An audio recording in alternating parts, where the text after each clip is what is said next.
better?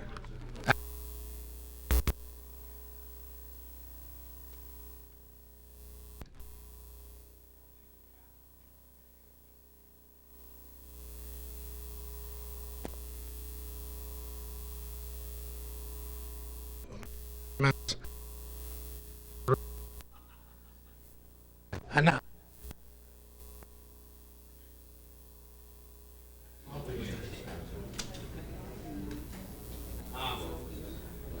Short announcement here. I like you all to pay attention to the new book that's coming out from Doctor's Data.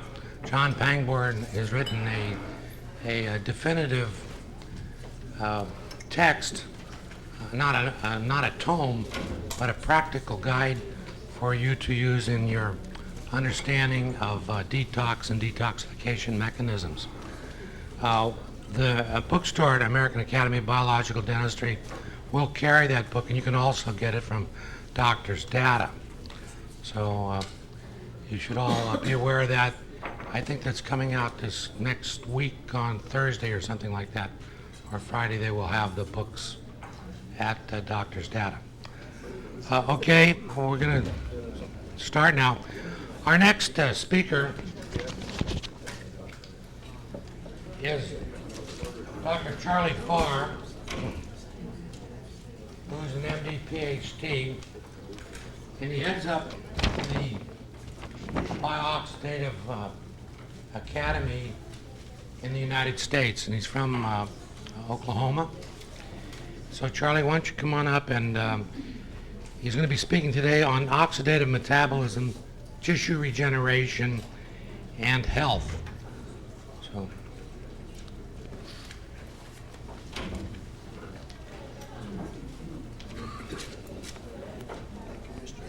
Let me put this here. Go ahead. I'm going to take his coat off. Okay, well, it's going to talk about let me just hold it. Somebody play the music. I'm going to do a striptease here.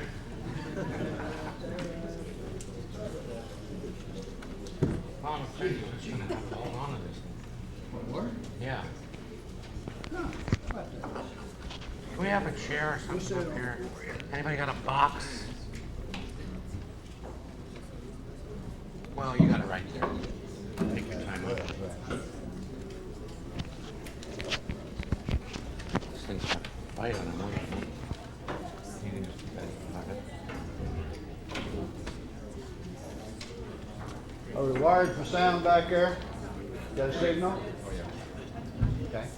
Good. Thank you, sir.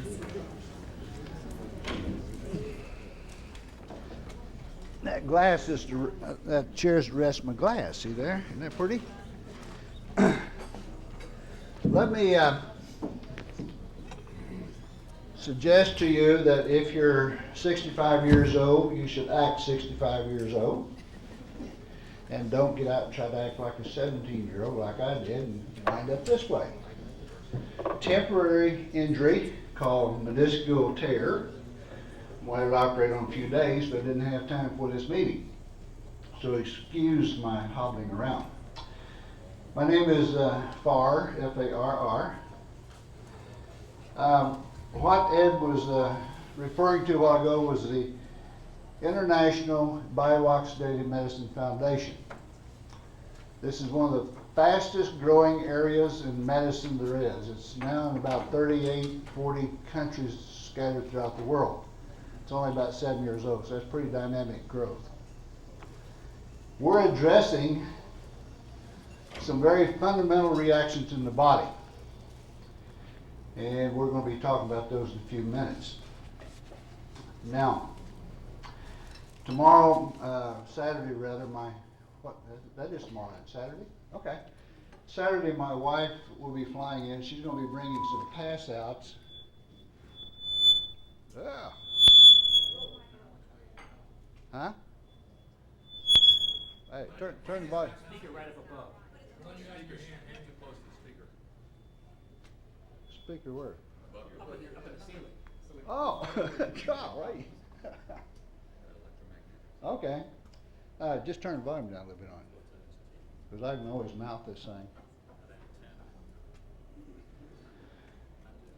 She'll be bringing in some pass outs. I'd like for each one to have one invite you to the meeting. The next one's going to be in Fort Worth, Texas, at the Worthington Hotel, March the 16th, 17th, 18th, 19th.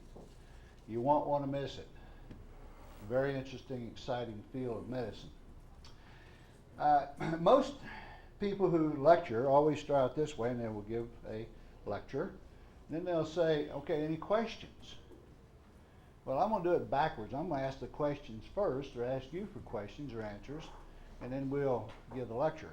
First of all, how many are dentists? Okay, down. How many are MDs? Down. How many other forms of degree? PhD, DSc, so forth. Okay. How many are lay people? Wonderful. Okay, so we have kind of a mixture then, and we need to talk in tongues, I guess, so everyone kind of understands what we're talking about. How many are familiar with chelation therapy? Come on, yeah, okay, all of you should be. Now, what type of chelation therapy are you familiar with? DMSA? DMPS? EDTA? Yeah. Did you know EDTA is about to be outlawed in the country? Uh-oh. That strike a chord. Anyone here from the United States? Well, let me tell you something. The California State Medical Board has been, for the past year, putting together a document that says that you will be considered to be unethical, an outlaw, if you use EDTA for anything other than the prescribed therapies. And those are what? Lead, digitalis, hypercalcemia, a couple things like that. And that law was to go into effect November the 4th. Now, I know we have one doctor here from California, so I'm going to tell him to keep his hand down because he knows about this. But anyone else know about that law? No. November the 4th, they had a very beautiful little document sitting there with all the citations and everything, ready to present to the legislature to start the legislative action to outlaw EDTA chelation. Well, guess what? You ever heard the expression, as California goes, so goes the rest of the world? In medicine, that's pretty true. So that means basically chelation is going to be outlawed for everyone in the United States. It just so happens, and I have no understanding as to why doctors in their states don't keep up what's going on. Because believe me, those guys, those legislatures and boards, they're sitting there dealing with your life. And let me suggest to you right today, you need to become involved in the politics of your state. Don't become a radical, just become informed as to what's happening. Because no one even knew this law was being put together. But there were public records all the way through for a year longer. We happened to learn about this the 11th hour, just a few minutes before they get ready to vote. And it just so happens we were in the same city where the state medical board was having their meeting. So we went down to that meeting and said, the representation was Mr. Greg Seelig. You want to know Greg Seelig? He's an attorney out of Chicago. He's an attorney for many different organizations. He's very effective in his job. He got up and he said, gentlemen, you shouldn't do that really, because here is the paper announcing an IND study has just been filed with the FDA to study EDTA, the approval. Okay? Isn't that great? So they said, well, gee, we better hold up on passing this law then until we find out more about what's going on. So the only exemptions to the law that we want to pass that says we're going to outlaw this is if you're doing a study endorsed by the FDA. Of course, we will approve that. So we got in just under the door, here's another study, came out at the same time. In fact, the EDTA was approved October 31st, and this says hydrogen peroxide approved November the 2nd. How about that? FDA studies. So that's what you do when you become involved in politics. You find out how to use the system. When Ed was talking about the patient and the subpoena, use the system. And when I mentioned about the constitutional rights, I'm not talking about the rights of the patient. I'm talking about the rights, the rights of the doctor. I'm talking about the rights of the patient. So that's their constitutional right to protect their records. It's very well spelled out. No one can deny that. Okay, I just wanted to ramble a minute or two before we start the other part of this. Let's think about, in fact, you see, I usually don't pay attention to what I'm going to talk about until I get to the meeting and see the announcement. And this says something about health and regeneration. And I hear people talking all the time at these meetings about very interesting things, different techniques of measurement and different ways of proceeding and so forth. But I want to encourage you to become a little bit more basic and fundamental, because everything has a beginning. Disease has a beginning. Health has a beginning. Can anyone give me an adequate definition of what a disease process is? I heard some, Anybody want to try that? What is a disease process? Now, we're not talking about trauma. We're talking about just disease that happens. No one wants to volunteer? Well, how about the absence of health? Isn't that simple? There is no disease that can't be defined with a very simple equation, the absence of health. Let me explain why. When you're given life, when you're created, what do you have that identifies you the rest of your life? You've got a genetic picture, don't you? You have a genetic template, I call it. So you start out with certain good things and certain sometimes not so good things, depending on what that picture looks like. Now, do you realize that that picture or that template or blueprint, if you'll call it that, has all the provisions in there, not only to build you, but to repair you, keep you healthy, and return you to health should a breakdown occur. So why don't we try to understand what these blueprints are like and try to use that knowledge? Now, how fundamental can we get? If we are talking about, well,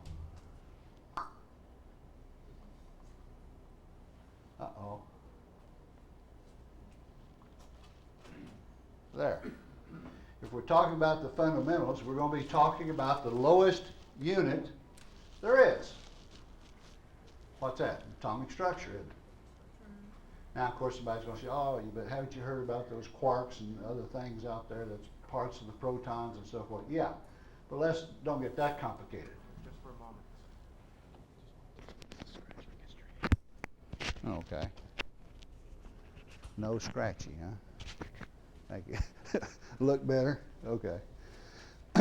Hope it sounds better.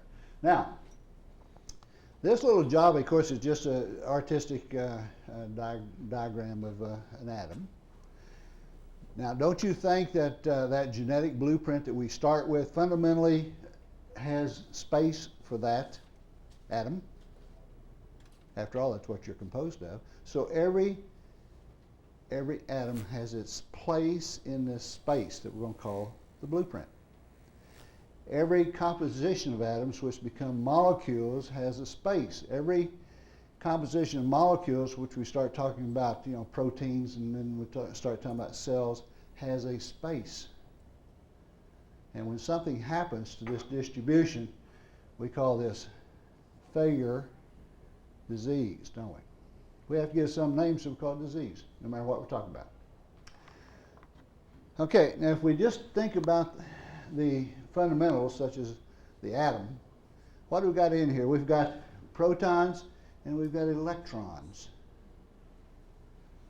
Now, in school, most of you who've been to professional school had some biochemistry or organic chemistry, whatever, and you talked about this. You may not have remembered much of it, but you talked about it or had some lectures about it. And it's probably some of the most important basic understanding you can have about life and disease there is. And that is that these electrons have to have space to occupy in this system. They have to be there. They have to be there in certain amounts at a certain time for you to maintain your health and be healthy.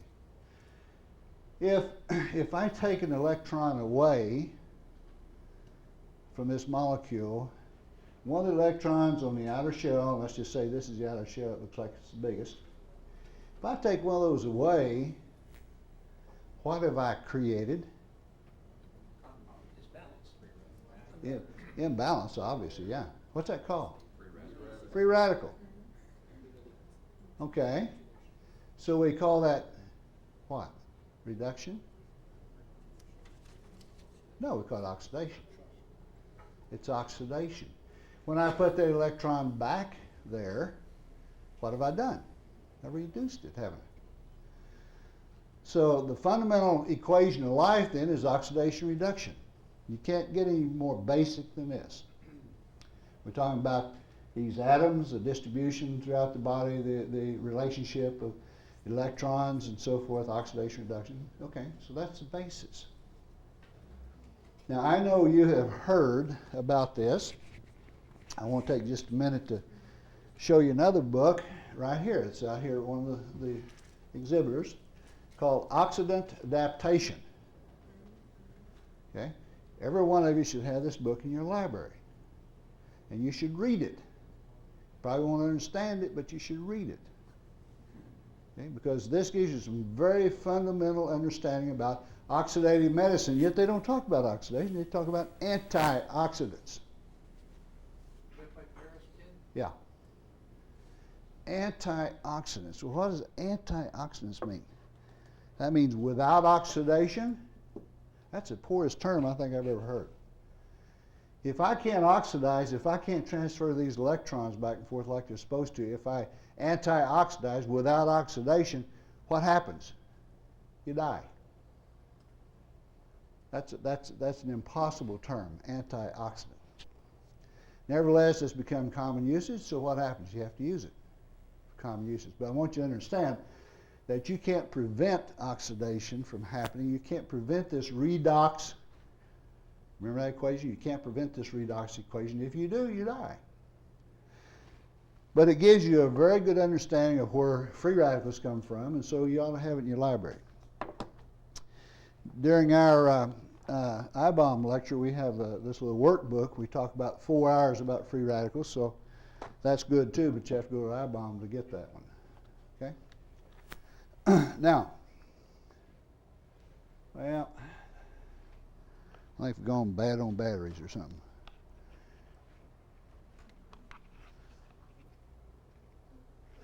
Hey, why don't you come and see if you can fix this thing and make it work? Actually, sir, you need a line of sight to the receiver right there. Where's the receiver? Well, there's no way to really get that. Okay, put the receiver out here, right towards the machine. The cord's too short. Yeah. Oh, is it? Oh, golly. Okay, there's always something in there. Move that one and set it right beside of it.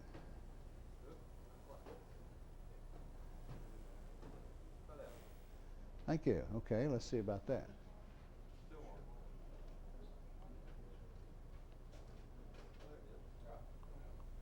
Well, that's premature. Go back. Okay. Now, oxidation, of course, is removal of electrons. And so we have to oxidize, we have to reduce, we have to have this equation in balance. I want to point out some things about free radicals. Why there's so much confusion about them is very simply that they're almost impossible. Did you see that one right there? It just went flying by, like that. The life of a lot of free radicals are measured in nanoseconds, millionths of a second, 1/1,000,000th of a second, something like that. So that's kind of hard to get a hold of it and hold on to it and measure it, see? So a lot of the information we have about O2 radicals are very short-lived, no highly specific assays. Don't copy this down, it won't mean anything till you get home. Highly specific scavengers do not exist. I'm just trying to say that generally free radicals we don't really understand very well. It's hypothetical, a lot of it is, or it's indirect measurements. Now sometimes when we measure things this way that's almost impossible to do, we come up with some wrong conclusions, wrong ideas. One of them is that free radicals are terrible. Is that a true statement or not? Man, if you don't have some free radicals out there, you're dead too. That's part of that redox situation we're talking about. Has everyone heard of hydrogen peroxide? Bleach blondes and all that sort of stuff, you know? Good stuff. But now, don't you know that hydrogen peroxide produces free radicals? Is that a yes or a no? Yeah. So if you give hydrogen peroxide, don't you know you're going to kill somebody by the production of free radicals? Absolutely. Absolutely. Everyone knows that. Every brilliant scientist and doctor in the world knows that. A lot of them think they do. Okay. So then by that process of thinking, hydrogen peroxide is a no-no. Free radicals are terrible, so to speak. And let's just see if that may be true. You know, the body is kind of interesting, talking about these mechanisms of health. There's always reasons for doing things. I found out one thing you can rely upon nature is that it's doing things for a reason. If we don't understand it, it's because we're too humble and too ignorant to really comprehend the big plan. And the big plan is very simple. You have in you this genetic pattern that says you got so many stem cells in there. Stem cells is a primordial cell that divides and makes everything else you remember. So you got so many stem cells in your body. The studies has been done, it says that these stem cells will divide 62 times, roughly. Somebody says 60, some says 65, somewhere around 62 times. And the division rate occurs about the rate of every 2 years. Now you wonder what our lifespan is? How about that? 62 times 124, something like that. Now, why is that true? What is the exception to this? And we've already talked about it this morning, a certain type of a problem. The exception to this rule. What cell in the body becomes immortal? Cancer. Cancer doesn't really fit to me, I don't consider cancer a disease, as by our definition. It's a failure of health, because it's not failure of health. It is a disassociation of some of the genetic signals, so it becomes immortal. It forgets how to die. That's what a cancer is. It's cell just for lost contact with reality, forgets how to die. Okay, in fact, there's a whole society of people in the world studying cell death, and this is they're very familiar with this. Now, if we're supposed to live 124 years old, why don't we? Well, we obviously don't, because something happens to us when we come out of that womb and we've been created. We should live close to this, but we don't, because we're challenged constantly. We're challenged by high energy radiation zipping through your body, going right through the earth and keep on going. So no way to stop that. We're challenged by bacteria, by viruses, by heat, by cold, by stress. We can sit here and make a list of thousands of things that challenge us every day. And what do we have in us that tries to defend us? It's called the immune system, huh?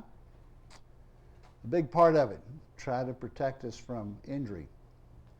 Now, every time we try to heal, we're using this little cell to help us. Because remember, I said in that pattern we have a space for everything. So if we're going to heal, what has to happen before we heal? What is the process of healing? Is it when you see a sick cell out here, in fact, you hear this all the time, all that cell is antioxidant weak, give them some vitamin C and some vitamin E, and they get well. Is that a true statement? Yeah. Healing is not getting well. Healing is death and destruction and replacement. Regeneration. Absolutely. Now, can I replace that cell if there's no place for it to be replaced? If I had this big blueprint that says you've got 10 cells there, and I say, yeah, but I need the 11th one. Well, there's no place on there. Is it going to happen? No. So in the process of healing, what has to happen? This cell has to be removed, doesn't it? And this cell is a weak O cell. So something happens in the body to remove that cell, and what is that? Hydrogen peroxide produces free radicals to destroy that cell. Get rid of it. This is a natural process of healing. Once that cell is removed, then the stem cell is allowed to differentiate and occupy that space again. So now you're whole. See? Your picture or your blueprint shouldn't very much throughout life. It has. Well, I said it shouldn't very much. It should not at all. It would be the same when you die as when you started, because you have the same genetic distribution in there. Let's try this thing again here. Okay, is that living or dying? That's kind of bad, doesn't it? I bet you guys that feel teeth that way don't want to tackle that one. Would you say this is the absence of oxygen? What about the absence of nutrients? Yeah, absence of a whole bunch of things. But it's dying, isn't it?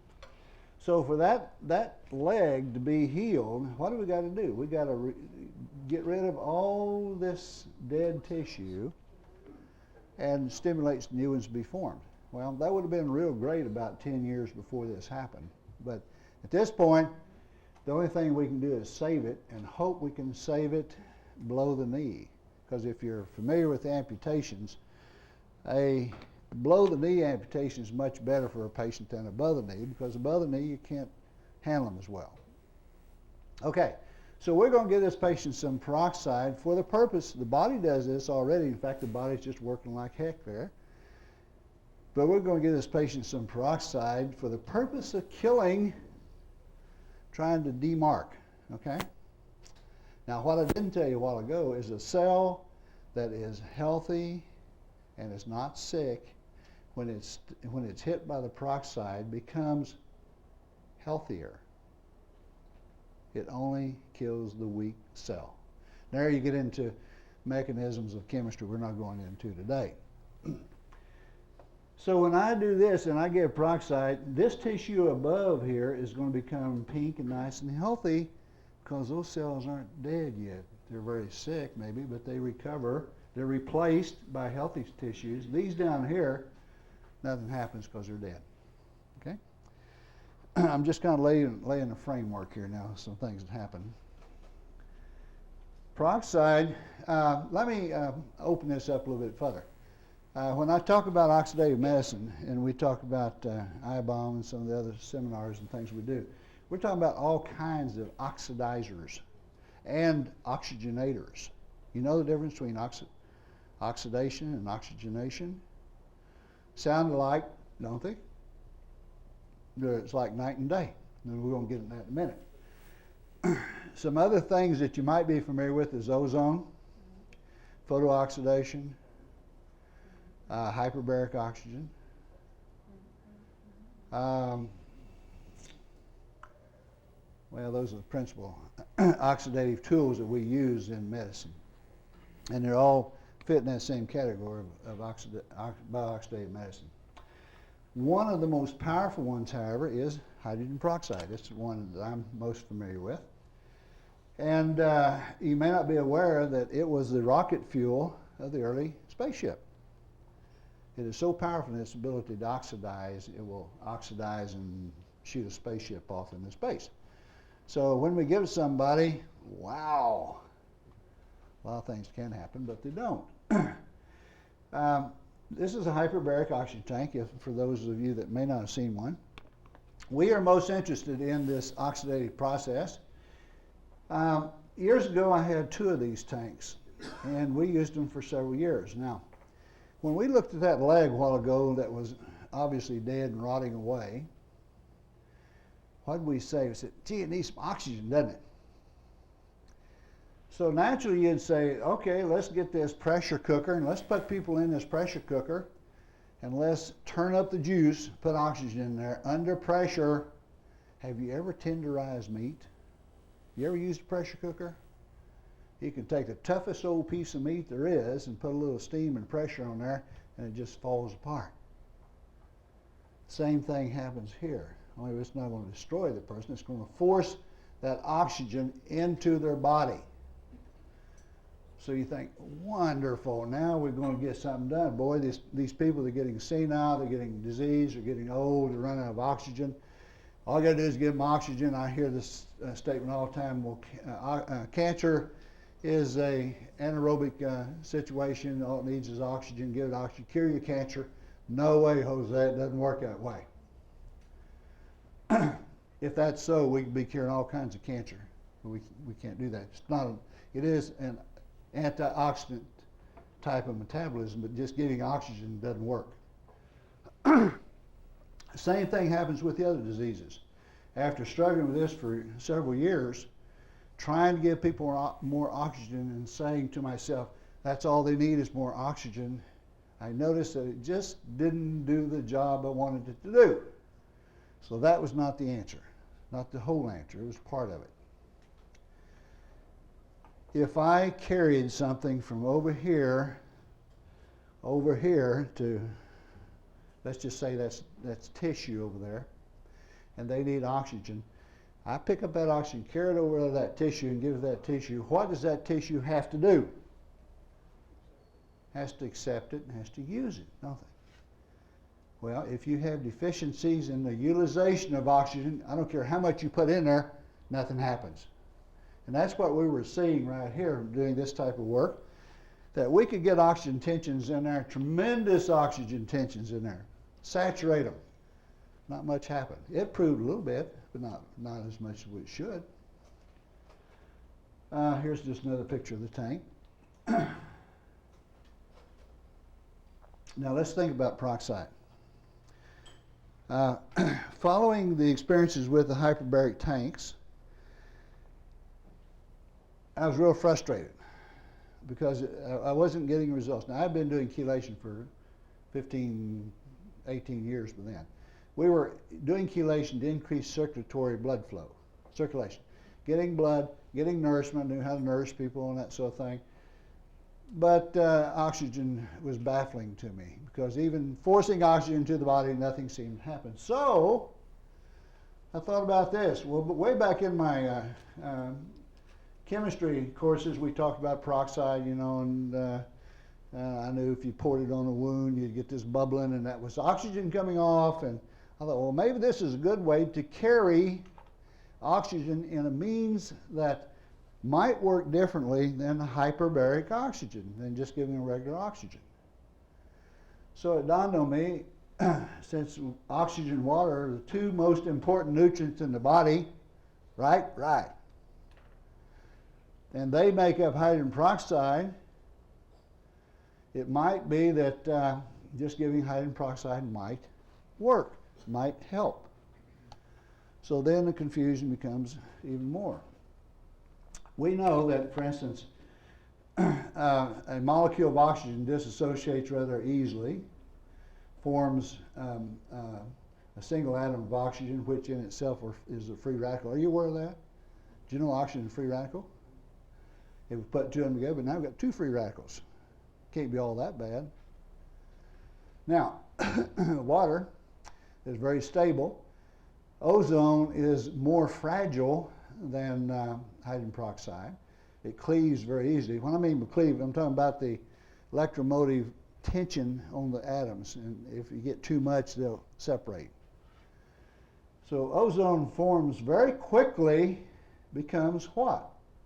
Hydrogen peroxide. Are you aware of that? 1/3 of the ozone that you put in the body becomes peroxide. So when you look at the data about what is the action in the body of hydrogen peroxide and what's the action of ozone, it looks very similar. In fact, it's almost identical in most respects. So I think it's because the ozone forms peroxide. Now, peroxide breaks down also. It breaks down at a very constant rate. We call that dismutation. It's like the atoms fall apart. This occurs about the rate of 1% a month. Not much you can do to stop that. So it's a fairly unstable substance. When you mix it into blood, you can look in there and see the oxygen molecules being released because it separates out into, it being hydrogen peroxide, separates out into oxygen and water. Goes back from where it came.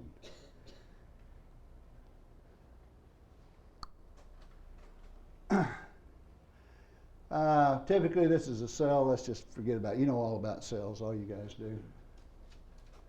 No next one. If we take and mix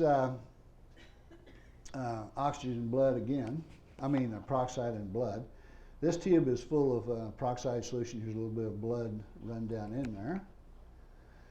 You notice at 1 minute those have been mixed together, not much happens. At 3 minutes, there's a lot of bubbles coming off, and that's oxygen in it, being released. What's releasing that? You know what enzyme in there called catalase? Breaking it down? Okay.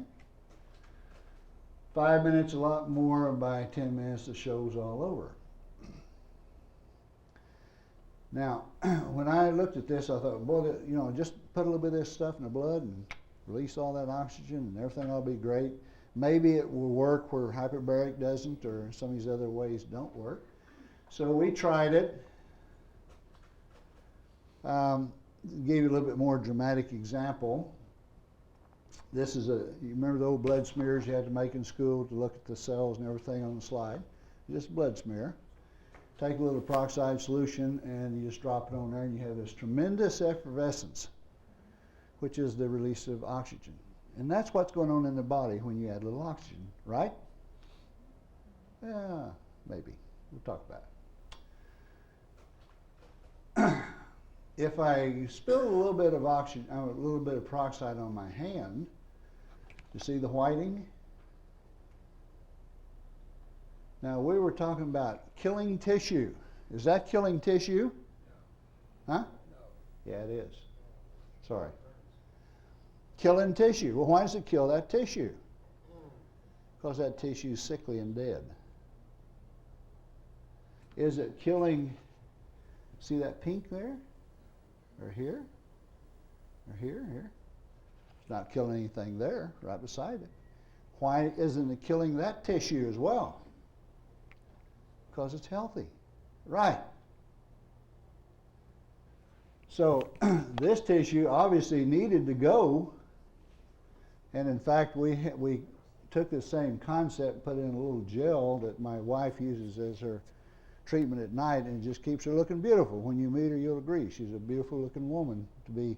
Well, I'm not going to say all she is, that she'd kill me, but you'll really appreciate it if you knew. Okay, now we remember now we're not killing healthy tissue. We're killing sick tissue. And that's critical to understand about peroxide.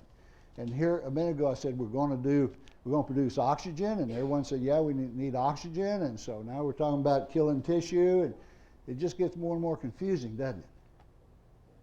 Because you're not really sure what I'm talking about at this point.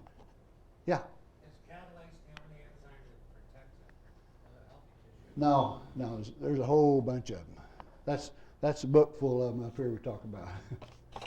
Yeah, and I really, that's just too much to go into right now. But there's a whole bunch of different things happening.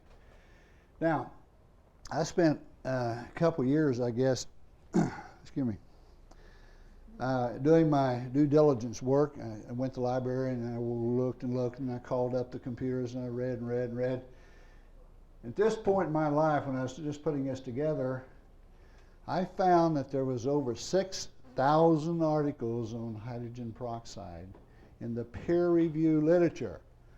What does that mean? Are you aware that the peer-reviewed literature references only about 20% of the articles written? You are aware of that? Well, then that means there's a bunch of articles about peroxide, a bunch of not just stories, but these are scientific documents. Okay? And I would say 90% of those were talking about how terrible peroxide is, how it causes all this damage, how it messes up everything and destroys everything and so forth. Because the understanding of free radical chemistry has been too incomplete for many years to really understand what's happening. In that literature it says, these are some significant studies that were done. It says there's an improved rate of wound healing, there's a healing of vascular stasis ulcers, peripheral vascular disease responds great, myocardial ischemia responds very great to hydrogen peroxide infusions is what we're talking about.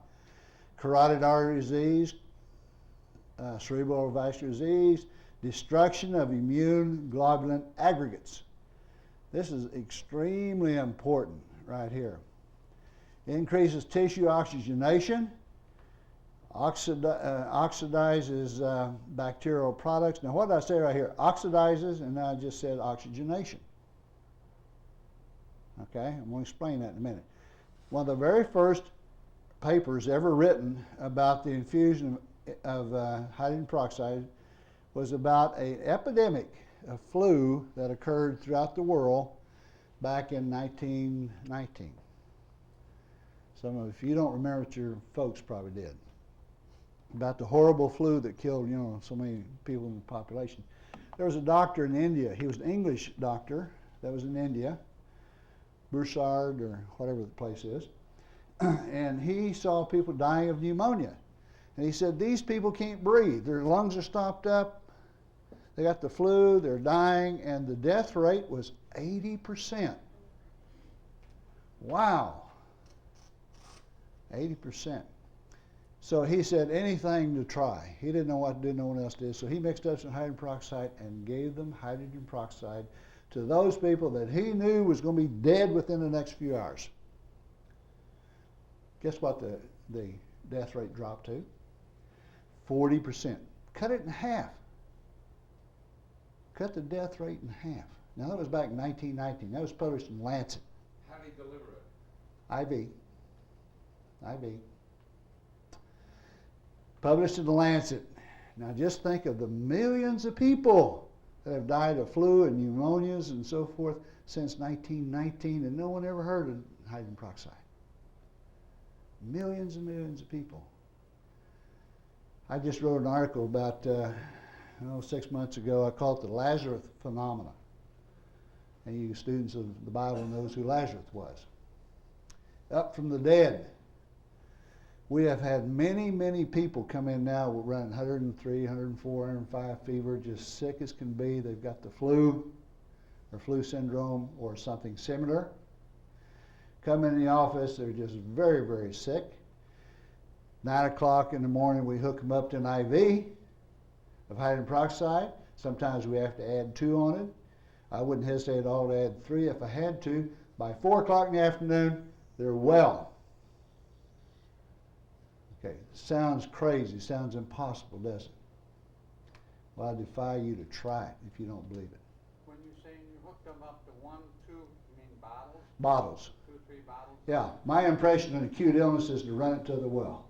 And what's your cc's in the bottle? How many? 250 usually. Now, on a sick person now, we just hook up 500 cc bottles because we know we're going to run at least 2 or 3. See? 0.03 or less. Okay, 0.03% peroxide or less. Let's don't go into that because that gets much more involved. We won't get here. Now, I defy any type of medicine that you're aware of to show me that can do that. Now, this is very, very powerful. What's it doing? We have some pretty good ideas that has to do with cytokine releases from the white cells. Just massive flooding of cytokines, and we have some documentation to pretty well show that. Now, guess what happened to this guy back here? He got his 40% reduction in death rate. Guess what he said? He said, gee, this is wonderful, and this is in Lancet, if you want to look it up, 1920 is when it was published. He said, this is wonderful, but you know it's confusing because this little bottle of peroxide that I used doesn't have that much oxygen in it. Okay? So surely it is not due to the oxygen in the bottle.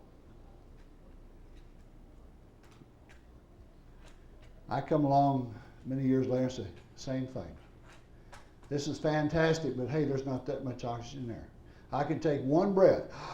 I just produce more oxygen, or breathe in more oxygen than is in a bottle of peroxide solution. So what is it? Well, it's the other side. It is the oxidation rather than the oxygenation. We'll get into that. And of course, the oxidation has to do with the redox potentials. We're rebalancing the body. Okay? So he said the same thing. He said, there's not that much oxygen there. So it has to be due to oxidizing the toxins in the body. He didn't understand that long before we even knew about cellular messengers and cytokines and that sort of thing. So he proceeded with some kind of poisons from the viruses that he was oxidizing. Good idea. And that probably happens to a certain extent too, because we can just oxidize all kinds of bad things in the body. I look at this as a whole new era that we really need to look at carefully, and I call it my spark of life because of things like the Lazarus phenomenon, that you can take people just so sick and just get them up and walk them away. I know some of you here are in environmental medicine, different phases of it. And man, you haven't lived, and you take these environmentally sensitive people and give them a series of oxygen treatments or peroxide treatments and watch them walk away smiling. I don't care how long they've been sick, and I don't care what type of environmental problem they have. Because what are we working with? The fundamentals of life and death and health. We're not working with a specific entity. Okay? So peroxide then is one of the most important molecules in the body, if not the most important molecules. I want you to hear that real loud and strong, because you're going to hear conflicts and contrary remarks all day long about how horrible peroxide is. But when you start looking at the metabolism of peroxide, you can't find any place hardly that peroxide isn't involved. Now, we mentioned about the difference between oxidation and oxygenation. Let's get into that a little bit.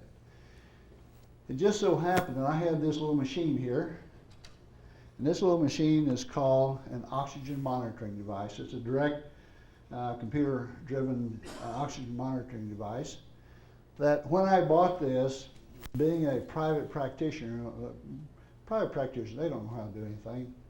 Only research institutions do these things. This was the 16th one ever built, and there's only been about 20 of them ever built. The president came with the machine from the company, Walters Instrument Company. He came out and he said, I'm just so curious to see who lives out here in Podunk High that wants one of these machines. Why would you want it as a private practitioner? Well, it just so happens it's a beautiful instrument to measure oxygen in the body. Okay? So I told him what we was doing. We were interested in exercise physiology and oxygen metabolism and so forth. And so we started using that machine, put it to great, great use. Today, you'd have a hard time proving this because these machines are no longer available. They quit making them after about 20 of them, and that was 20 years ago. The machine is sitting right here. Here I am sitting right there. There's a bottle of peroxide solution right there. This is about the third dose of peroxide I ever gave myself. Of course, being the fool that I am, I always practice on myself or practice on the patients. Sometimes that's good or bad because I gave myself so much it started coughing up blood one day. So there is a limit to what you do, you know. But anyway, When I gave myself this peroxide, I was expecting something to happen. I was expecting this to show that I was releasing oxygen in my body. Remember, the peroxide breaks down, hydrogen peroxide of water breaks down to oxygen. I'm going to put some oxygen there. So if this is measuring oxygen, why can't I measure the oxygen coming out of this bottle into my body, coming out this mask and going in that machine? Should be able to.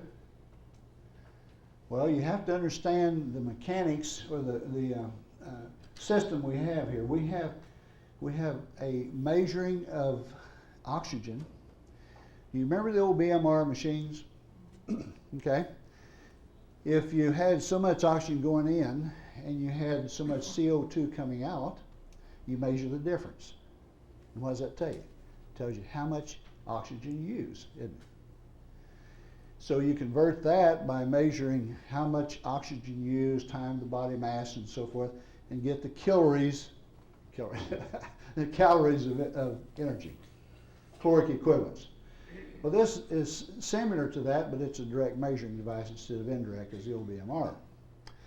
Now, so we are going to say to ourselves, okay, we're going to prove, by gosh, that this peroxide releases oxygen, and we're going to measure it right here on this machine. Guess what happened? Can you guess? It didn't work. Let me show you. Here is what happened. Here's the metabolic rate. About 1600, 1700, 1800 is be normal for me. Okay, sitting down doing nothing. If I got up and I started exercising, running real hard, what happens? The metabolic rate goes up. So if I was exercising vigorously, 4,000, I'd have to exercise real darn hard to get it up there, but that's what happens. It would go up, wouldn't it? Well, on the machine, if I was measuring 4,000, the oxygen coming out of the machine should decrease. Yeah, should decrease. And instead, the oxygen increased. Now, I was measuring the oxygen coming out of the peroxide, but what was happening was just backwards to what I expected. Let me explain. I'm sitting still, and I'm taking peroxide, and I'm measuring metabolic rate, now not oxygen, but metabolic rate, up to almost 4,000. As long as I increase or infuse the peroxide, it does that. When I stop the infusion, it immediately returns back to the baseline. Is that the oxygen? Because remember, there was not much oxygen in that bottle. It is something far more important than that. It is the oxidation that's stimulating the oxidative enzymes. So what does that mean? This means that I can use my oxygen because I've stimulated the enzymes, which have become maybe inactive due to other things, metal, mercury in your teeth, who knows? Who knows? All kinds of things can inactivate these oxidative systems. And as we inactivate the oxidative systems, we become more reduced. We can't burn fuel, we can't make fire, our temperature goes down to finally 0 and it's cold, we're dead. You understand? That's oxidation, you can feel that heat. That's not reduction. Okay, so this machine proved to me a very important point. It says, forget about how much oxygen is in there. Think about the use of the oxygen. So if I increase your body's ability to use oxygen, then what you have available to you appears that it's much more there than you had. It really isn't. You just use it. Okay? Does that make sense? Also, when we give this, we'll see a little bit of temperature rise. Of course, we're increasing rate. We'll see vasodilation. This is why it's good for the peripheral vascular system. It does many, many other things, but this is easy to measure. Now, let me address this just a minute, because people in private practice, there are a lot of bad diseases, but I'll tell you one of them I hate most of all is pulmonary disease. Because these people are just hanging on, they're just, I can't get any breath, they're dying, and you want to hit them on the back or do something. It's so tragic that you can't do much to help them. Now we can. And this is just fantastic, because if we can increase the rate of use of oxygen, that is the same as if I gave them more oxygen, right? Because what's available is better used. So now I can quit worrying about cleaning out their lungs. I can start worrying about using it better. So when you give someone with pulmonary disease these treatments, all of a sudden they can breathe a lot better and say, man, I can get so much more air and oxygen now than they could before, right? No. Hadn't changed the lung tissue, but it has increased their utilization. Now, I said it hadn't changed the lung tissue. That's not 100% true. If we look at the lungs, there are certain diseases we call like COPD, chronic obstructive pulmonary disease, where you have a lot of infection in there, a lot of chronic bronchitis and things like that, where we get a lot of garbage in these lungs. We can't breathe well because we can't get that oxygen through there because of that garbage. So that's the early stages of chronic lung disease, where you start building up garbage. Now, if we give, I can't read that. I bet you can't either, can you? What did I do with my thing? Here it is. See if you can focus that a little bit better. I didn't realize this off so much. There, okay. Thank you. If you give peroxide by vein, it's going to go around and circulate around through the veins up through the lungs, right? Before it goes back into the body. Okay. So right here, under normal conditions, we have oxygen coming through. We have oxygen coming down through the alveoli, trying to get through here, and it can't because of the obstruction. If we give peroxide in the vein, it comes through the pulmonary side of the artery in here, increases rate of diffusion, and this is coupled with the rate of infusion in your breath, goes on out, you breathe it out.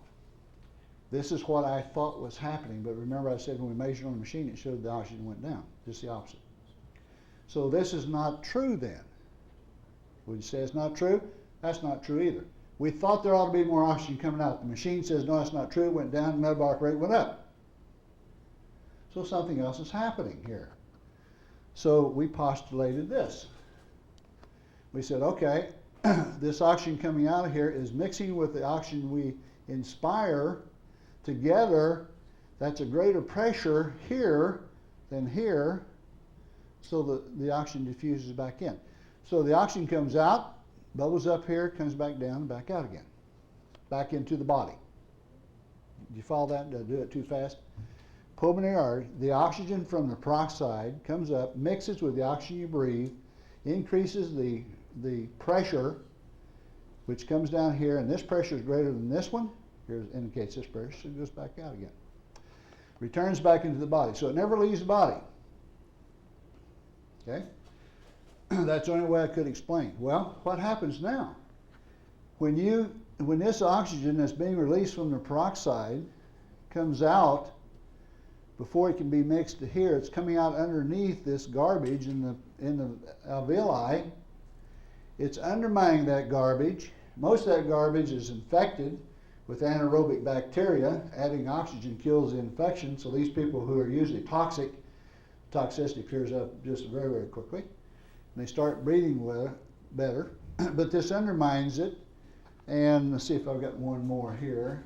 Oh yeah, here it is, all coming out. Now this is known as the famous Farr's Alka-Seltzer effect on the lungs. Now you say, well, that's all theory. Let me tell you what happened. I had a couple, 3 little old COPDs sitting in there in the office, and they just couldn't breathe at all. I said, are you willing to try this? I think this will help you. And naturally they said, anything to help. I hooked one of these little girls up, and her name was Clofie. Never will forget her, because she could walk from here maybe over that television set, and then she had to stop.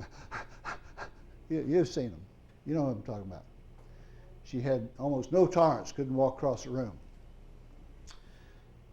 So I was hooked up and started infusing her, and we started the thing going, started to walk away, and I got out in the hall a little ways, and I heard her coughing. It's not like she was dying, you know, the gurgles and struggles and everything. She was coughing and coughing and coughing.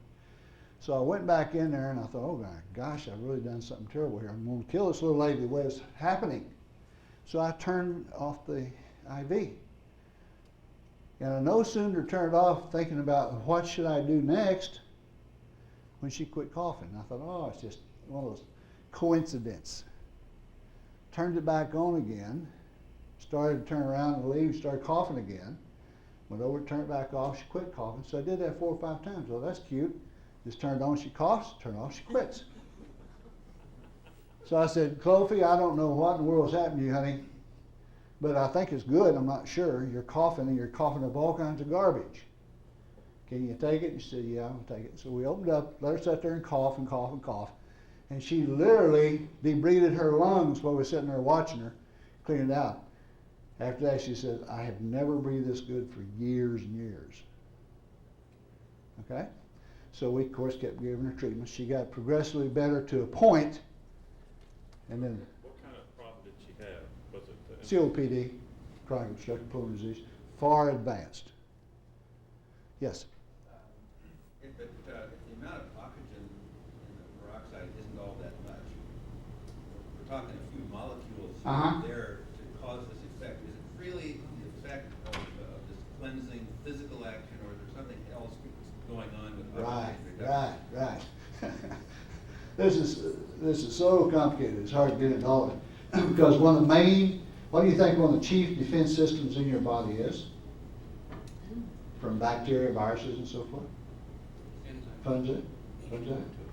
No, peroxide. It's H2O2. It's called oxidative burst. Very, very well-known defense system.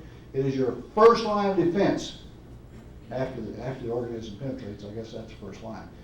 When that organism gets in your body, that bacteria, virus, yeast, or whatever it is, what happens? The white cells phagocytize, and in the white cell there's something called a phagosome. Phagosome produces peroxide. So that it just picks that little garbage bacteria up there and then shoots it full of peroxide and kills it. It's your first line of defense. So here, for instance, we were killing the bacteria as well as that small amount of oxygen. Now, I know I keep going back and forth and saying oxidation and then oxygen, because there is some oxygen in the peroxide, but it's not really dramatic to do all these wonderful things that peroxide does. In this case, it's dramatic, what little is there. I have no other explanation for it than some mechanism like this. Okay? It is a double-edged sword, in my opinion, because you have to understand that peroxide is bad.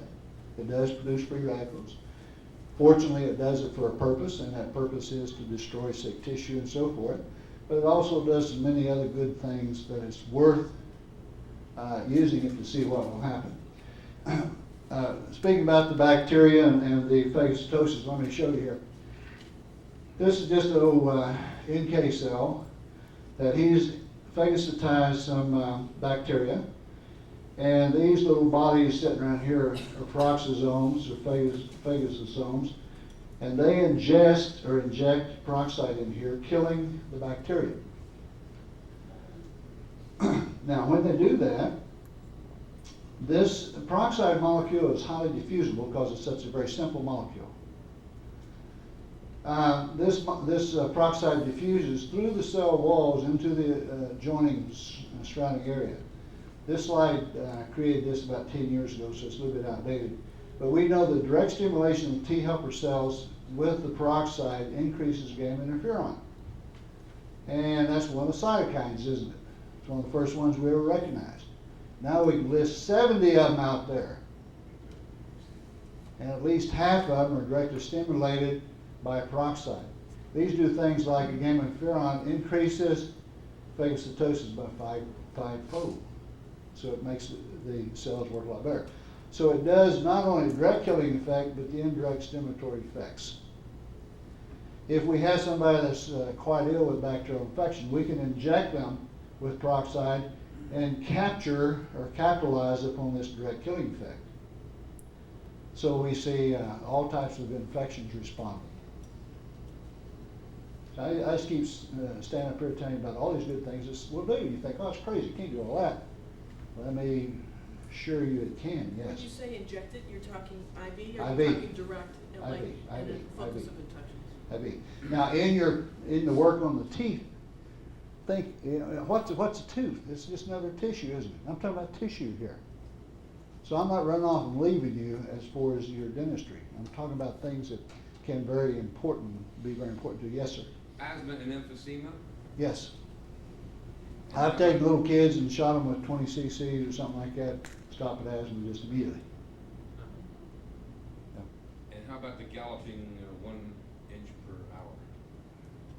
The galloping what? The bacteria, the strep. Oh, the horrible ones, the bad ones? Yeah. I have not treated a case yet.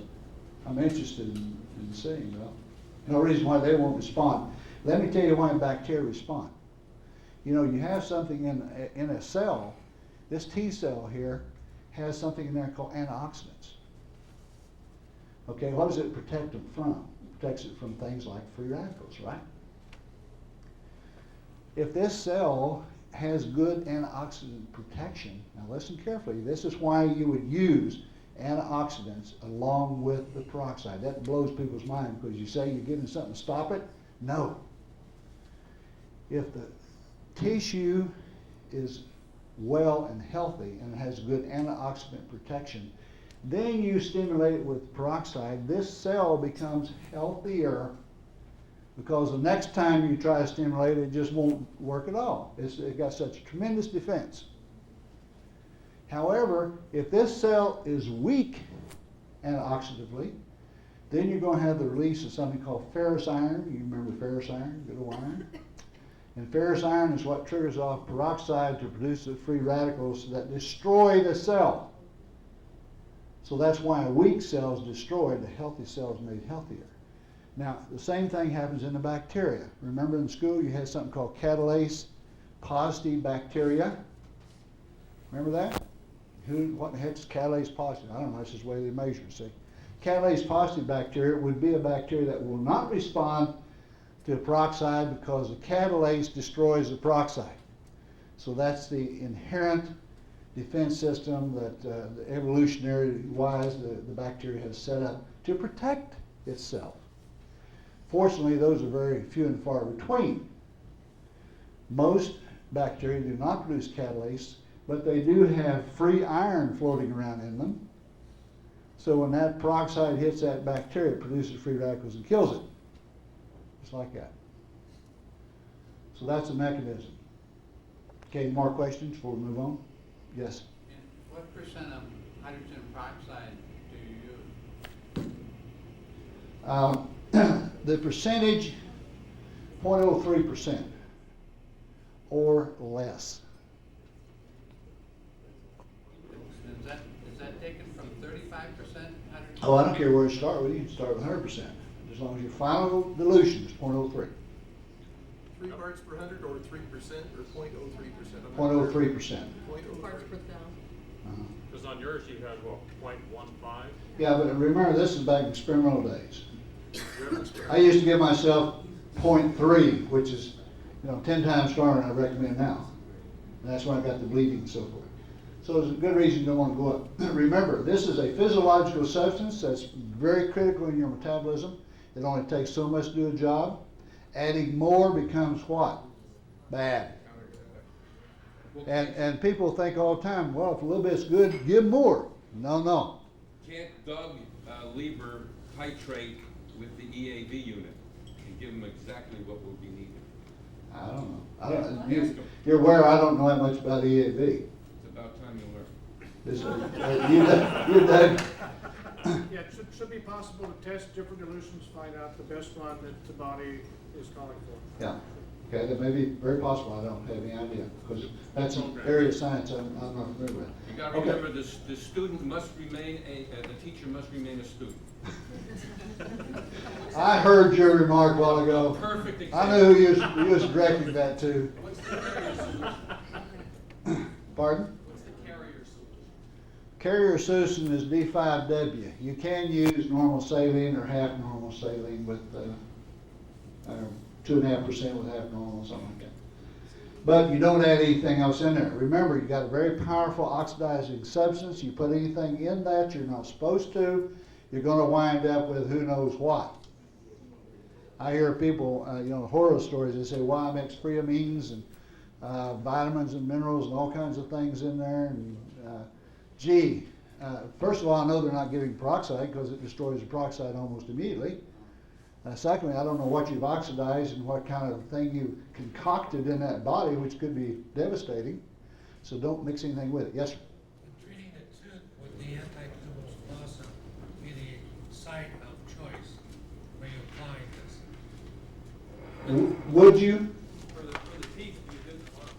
Well, you do it in the arm to get the underlying material. This gel I was talking about, we use. We'll penetrate the gum and go down and get the stuff down lower. What does it have in it? DMSO? It has a little bit of DMSO and a couple of other things to make it penetrate. Yeah. Okay. I would just use it topically though. Boy, I wouldn't hesitate at all to use it topically. Doesn't it regenerate skin? Sure. It's Absolutely. amazing. I've used it and it's quite remarkable. Yeah, absolutely. What do you get? Okay, how much time do I have here? Oh, you're doing fine. Okay, well, You've got some more slides. yeah, yes, sir. Finish up. How does superoxide dismutase fit into all this? Okay, let's everybody stand up. Come on, let's play tree. You're a little bit tired, and I am too. Let's stand up and let's reach up and let's grow. Make those old limbs grow a little bit. And let's get in the wind and let's sway a little bit and blow and stretch out. Oh yeah. Oh, it looks great. Oh, it feels wonderful, doesn't it? Anybody needs to take a potty break, don't hesitate at all. Because there's no time schedule here. That's important, that important. Okay, the question was, what was the question? In fact, I forgot now. One of the other enzymes. Superoxide dismutase. Okay. Let me come to that in a minute. I'm going to get into some stuff and we'll address that in a minute.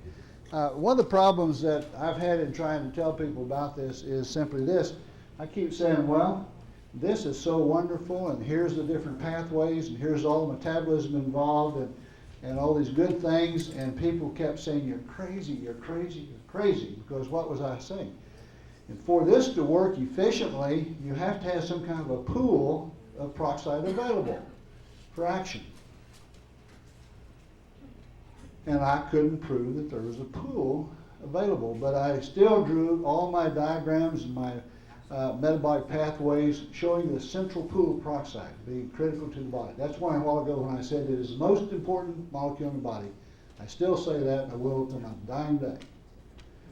Because every time you take a breath of oxygen, you produce peroxide in your body. I was saying that for 5 or 6 or 7 years. And then, bless his heart, a little doctor, his name was Varma, V-A-R-M-A, University of Maryland, published a paper and says, you know, peroxide is so difficult to measure, but we have found a method of measuring trace amounts of peroxide, and he published a paper. And then he immediately turned around and published another paper and says, guess what we found? There's huge amounts of peroxide in the body, and it's stable. It doesn't come and go. It's not an accident. It forms a stable pool. So every time you take a breath of peroxide, it adds to that pool and keeps that pool maintained and stable in the body. That came out of University of Michigan. Maryland. I'm sorry, University of Maryland. Okay, so he just said, or proved rather, what I've been saying for several years. Peroxide, every time you take a breath of oxygen, it mixes with the water.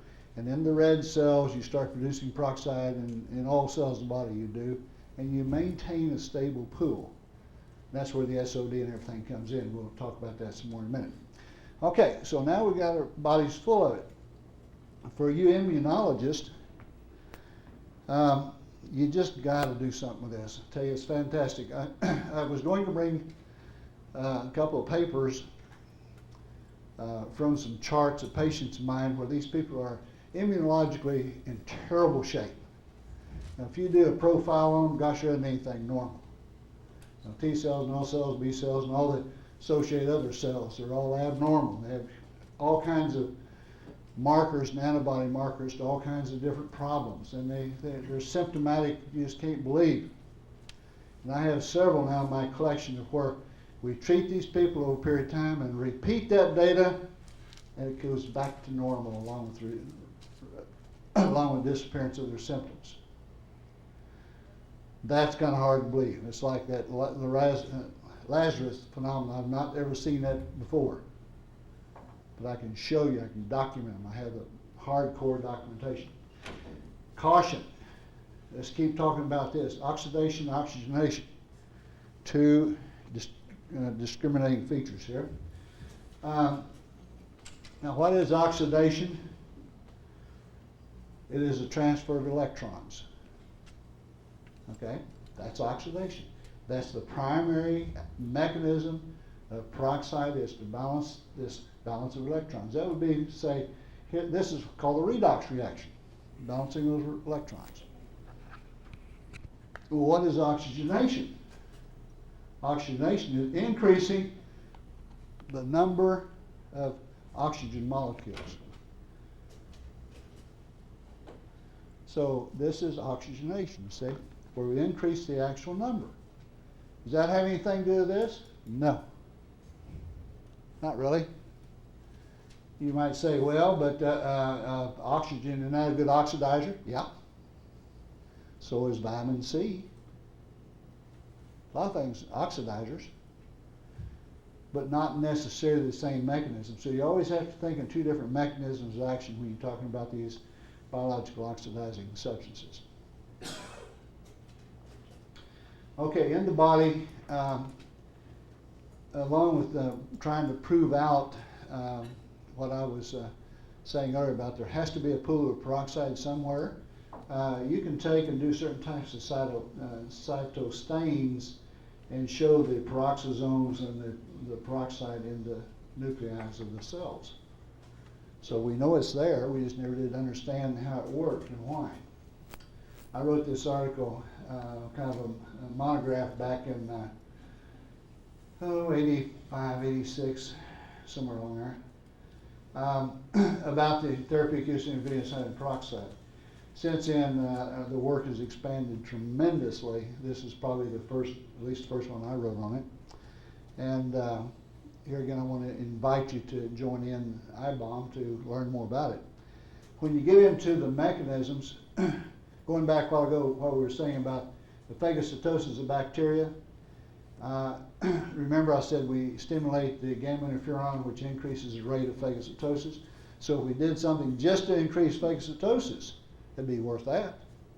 So we have a bacterial infection, we give them a little peroxide, but not only does it increase phagocytosis, it supplements this destructive action of the phagosomes that produce hydrogen peroxide and destroy the bacteria. So that's just bacterial. Would you think it works that way in viruses? No comment? It doesn't. No. What? Do you ever get rid of a virus? No. It's a genetic part of your genetic templates, isn't it? Under Nason's microscopy, you routinely can see it in the lymphocytes. Uh-huh.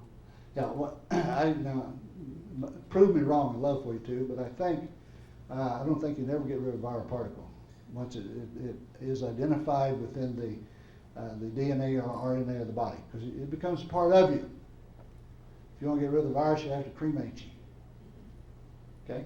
Now, you may get rid of viral particles that come outside the cells and floating around. So the mechanism here with a virus is inhibition. That's the way peroxide works, to inhibit.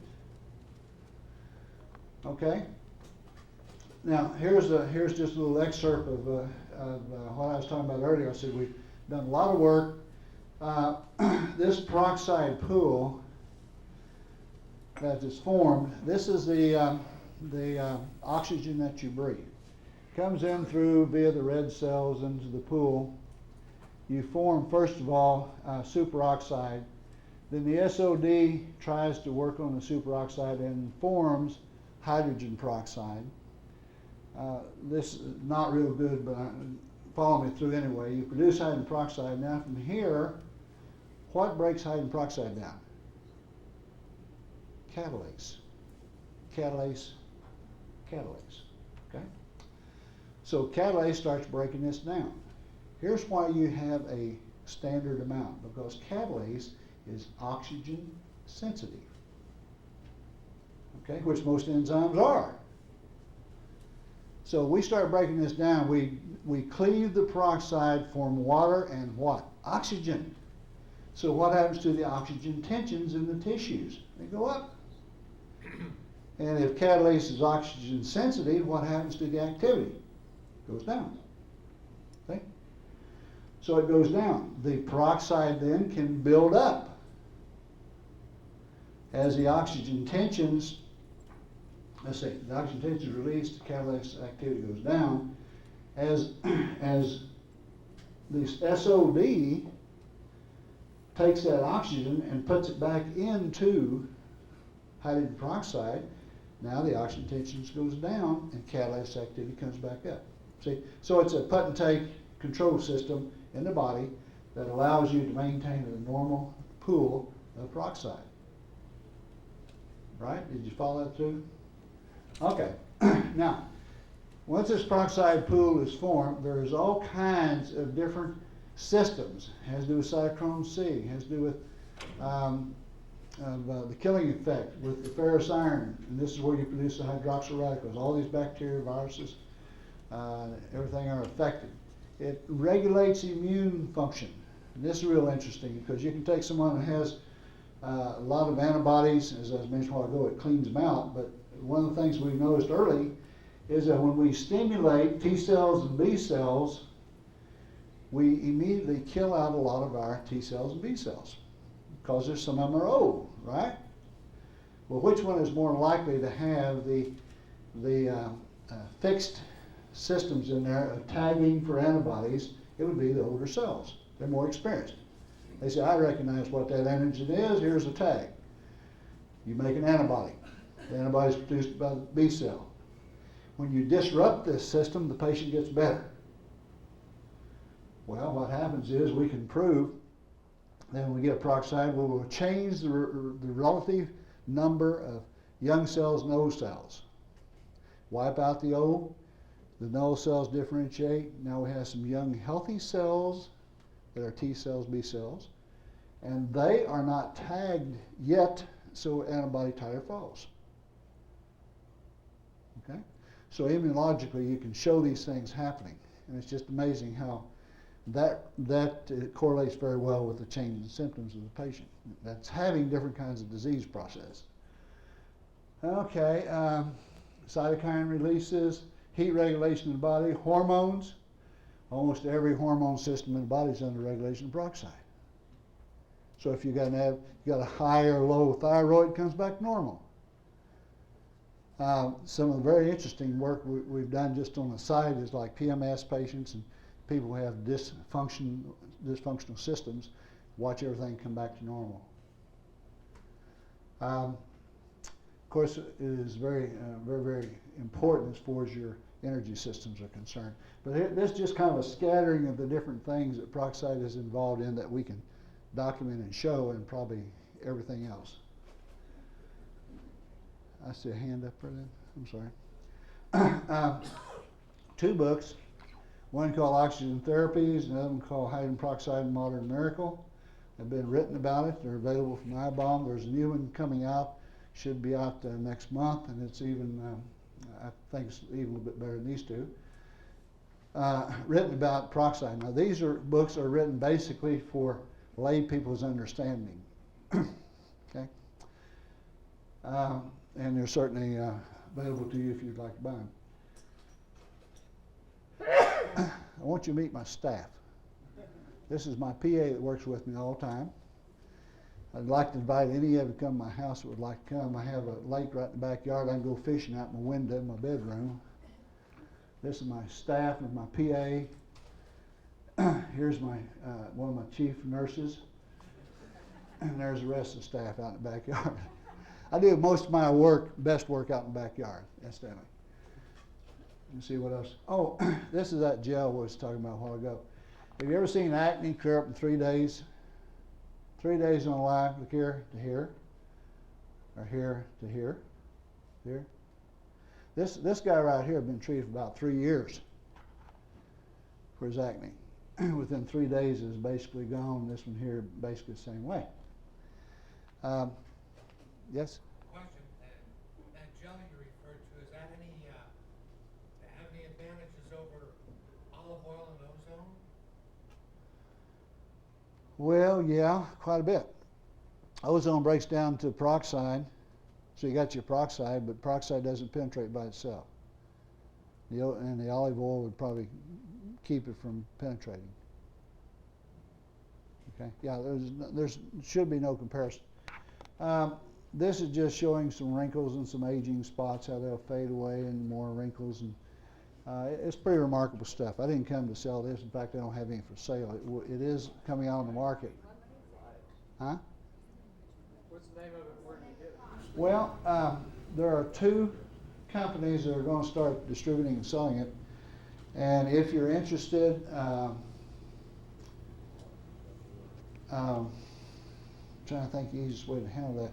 Probably if you just send your name to my office and just say send us information about a live is what I call it, because it's an interesting complex. Once you put it together, it only maintains itself for about 90 days or so, and then it falls apart chemically and destroys itself, and it's dead. What's your phone number? Oh, area code 405-691-1112. And just tell the girl you want to get the address of somebody that makes a live. There's 2 different companies coming out with it, and I'll send you both of them. So, and it would be for resale to your patients if you want to, or use it yourself. Okay, I asked you the questions on the front, so I'll ask you some more now. Any more questions? Yes, sir. You maybe mentioned, but I can't remember, take peroxide orally. Okay, let me address that because I know there's a whole bunch of people have heard about taking peroxide orally, and I don't want to throw water on your fire, but I've got to, okay? Because a lot of people say, oh, it's just because you want to sell it in a tube. Well, that's not true. Some of the original work on peroxide that dates back a number of years goes back to Japan, and they did several studies over there using rats and mice where they would ingest or feed oral peroxide to them. There was no doubt that it caused gastric erosion and carcinoma of the duodenum. Okay? Those are in the literature. Anybody can look them up. Well, guess what was trying to happen about that time? It was called sterile packaging, remember? Sterile packaging uses hydrogen peroxide. The FDA said, oh my gosh, causes cancer. We can't allow this sterile packaging to come into the States. You know, they had it in Europe 20 years before we did. You aware of that? Okay, so they held sterile packaging up for many, many, many years. Finally, enough evidence came along and said, well, it's probably in those small concentrations in the sterile packaging, it's probably okay. Probably won't cause that. And that's probably true.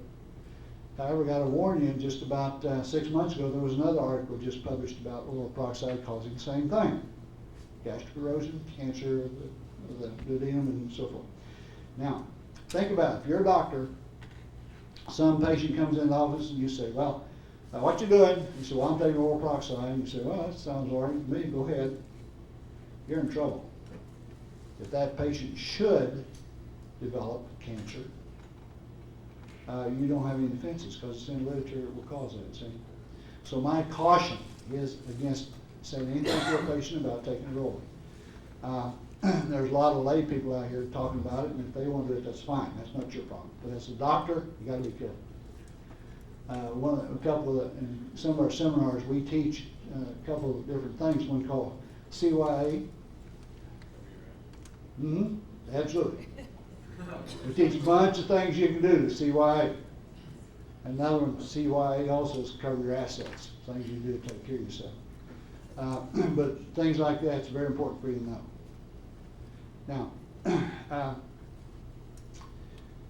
the stories about taking oral peroxide sound pretty good, you know, because some people say, gee, I don't hurt anymore. But if you take enough of it, you're going to get sick at your stomach. They all will tell you that. And I finally took so many drops of it, I got sick and had to quit. That's because of free radicals being produced and is causing that illness. But there is something happening, and I'm not sure what it is. I think it must just be like a general stimulation. You know, when the body is stimulated, it has to get up again. And apparently that taking some oil, it must stimulate something to happen. And they apparently do have some relief of pain, arthritis, and that sort of thing, but don't recommend it, okay? Incidentally, I just got to say this one word about peroxide, because we have had many cases now of people who suddenly their pain goes away. Cancer pain, arthritis pain, any kind of pain, from all sources. I have no idea what's happening. But we've seen it so often. Anytime you have somebody in chronic pain, it's worth it to give them a few shots of peroxide and see if it helps, because it just goes away for whatever reason. Yes, ma'am. Sir, I'm sorry.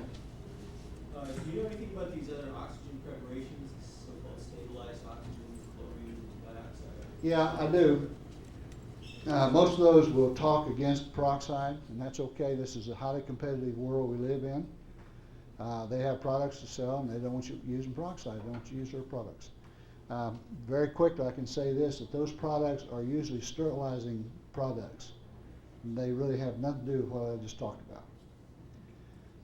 Doxychlor is a good one. It's a hell of a good sterilizer. You can just sterilize yourself to death, but it does not have the stimulatory effect. It does not increase rate of oxidation. It's not an intermediate product in the body. It doesn't, you know, all kinds of doesn't. Yes, sir. Yeah.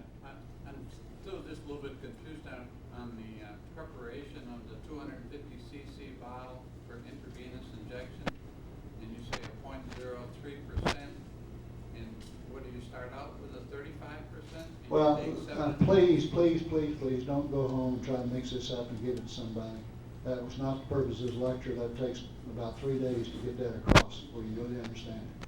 Will that be brought out in the seminar you're Yes, talking about? yeah. That's what we do. But it's, there are all kinds of cautions and warnings. You have to think about, if I start with 100%, I can dilute that down to any amount I want to. If I start with 35%, I can go 35% down, 3% down. See? So whatever you start with, you just do your mathematics and figure out how much you have to dilute it to get 0.03. Well, yes, sir. The remarkable high price of this therapy. It's $80, something like that. You told me you could treat 50 people for $9. Oh, well, that's the materials, yeah.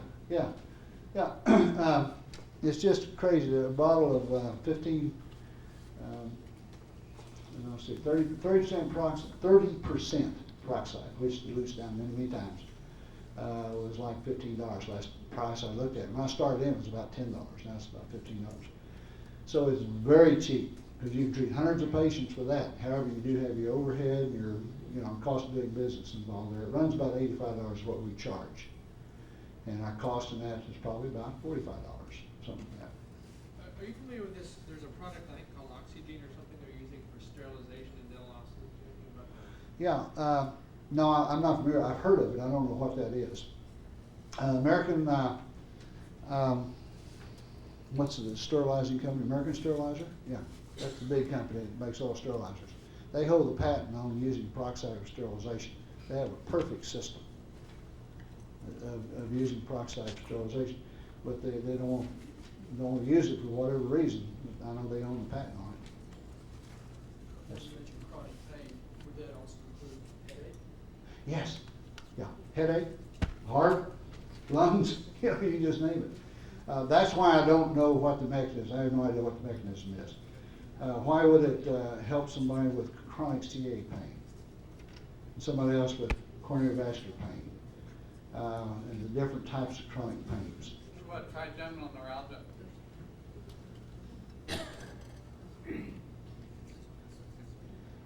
Closest thing to that, I've treated some people with herpes zoster infections. Long-term standing. I didn't have too good a luck. somebody that had shingles, you know, for 20 years or something like that. Chronic pain, nerve pain is just not as responsive as the other types of pains. You familiar with the soft lasers at all? Yes, Any idea had one in my if office. if they're affecting the oxygen absorption or something? I don't know, that's one of the things, I bought one that's done it just for that purpose, try to do some substance studies to find out. Next year's lecture. Yeah, next year, yes. How long are these effects that you're describing last? Well, until they quit. Let me explain. We're all unique individuals, even with the same, what appears to be the same disease processes. One person will get better and stay better for a week, somebody else a month, somebody else a year, somebody else 10 years. And then they finally gradually come back to the same state of disequilibrium that they were in. See? And that's strictly on follow-up situations. I simply tell the patient, I say, when you need some more help, come back and get you some more treatments and let them set their own program. That works out real well because they know, and I tell you, it's so uncanny because people come in and they say, well, Dr. Farr, I haven't been here for a year, but at 3 o'clock yesterday afternoon, time's up. And you'll hear that time and time again. I don't know, but it just, I can tell just a day or two ago or yesterday or whatever, something happened. You say, well, what is it? You say, well, I don't know. I can tell I need some more. And it's really interesting in that respect. Yes, ma'am. You said you could balance out the immune system with the proper use of it. If you have a metals toxic person, do you remove the metals so that you get a more permanent result with the immune treatment? Do all kinds of things like that, Or yeah. does it help chelate metals? Does it do anything to Oh, help the body eliminate? actually, no, it doesn't chelate anything. No. So it doesn't. No, but see, when I used the word just a minute ago, dysregulation, when you come back to that state, you'll come back again because you know something is going on. A person returns that level depending upon all the things that's influencing it, which can be heavy metals and whatever. So ideally you treat those and then. Absolutely, you need to treat everything there is one time if you can. Yes. Can you do DDTA and hydrogen peroxide together? Not in the same bottle. That's a whole nother lecture. We call that kelox. And you're going to hear more about kelox because a while ago I was talking about delivery. Okay, that's EDTA. Increasing peripheral vascular circulation and delivery of nutrients, but utilization is peroxide. So you get a real powerful synergism between the two. So you use EDTA one time, peroxide the next. And everyone that's doing this, they just, you know, it's just a remarkable difference. You get a real powerful synergism. Okay, thank you very much, people.